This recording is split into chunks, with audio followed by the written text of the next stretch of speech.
ആ കാലത്ത് വിദർഭ രാജ്യം ഭരിച്ചുകൊണ്ടിരുന്നത് ഭീഷ്മകൻ എന്ന ഒരു രാജാവായിരുന്നു. അദ്ദേഹത്തിന് 5 പുത്രന്മാരും ഒരു പുത്രിയുമായിരുന്നു സന്താനങ്ങൾ. ഏറ്റവും ഇളയവളായിരുന്നു പുത്രി. അവളുടെ പേര് രുഗ്മിണി എന്നായിരുന്നു.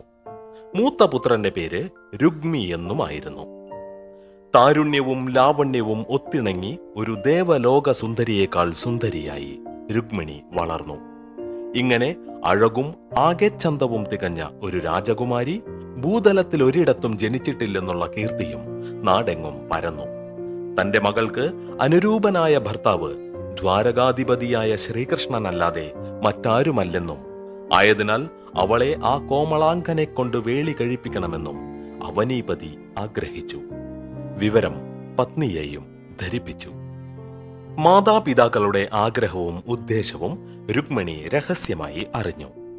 പരിചാരികമാരുടെ ചെവികളിലും ഏറെക്കുറെ അത് എത്തി. അവർ രാജകുമാരിയുടെ മുമ്പിൽ വെച്ച് ആ രാജഹംസത്തിന്റെ മഹനീയ ഗുണങ്ങളെക്കുറിച്ചും മതിമോഹന രൂപ സൗന്ദര്യാദികളെക്കുറിച്ചും പുകഴ്ത്തി പറയാനും തുടങ്ങി. കൃഷ്ണന്റെ അത്ഭുത ചരിതങ്ങളെയും എതിരറ്റ ശ്യാമള കോമള കളേബര ഭംഗിയെയും പറ്റി രുക്മിണി നേരത്തെ തന്നെ കേട്ടിരുന്നു. അന്നുമുതൽ അവളുടെ മനസ്സിൽ മാധവന്റെ മന്മഥ മനോജ്ഞ രൂപം നിഴലാടാനും തുടങ്ങി.